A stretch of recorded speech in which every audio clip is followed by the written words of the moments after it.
வணக்கம். தனக்கு மிஞ்சியதே தானமும் தர்மம் அப்படின்னு கிராமத்தில் ஒரு பழமொழி சொல்லுவாங்க.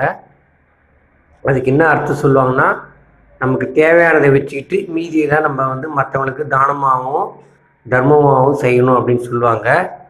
ஆனால் அதுக்கான உண்மையான அர்த்தமே வேறு. நம்ம இந்த உலகத்தை விட்டு போன பிறகு நம்ம எதையுமே எடுத்துகிட்டு போக முடியாது.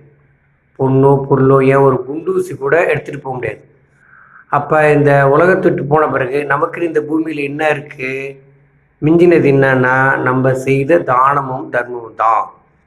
அதை தான் இந்த பழமொழி சொல்ல வருது. நம்ம பேரை சொல்கிறது எதுன்னா, நம்ம செய்த தானமும் தர்மமும் அதுதான் நமக்கு பேரை வாங்கி கொடுக்கும்.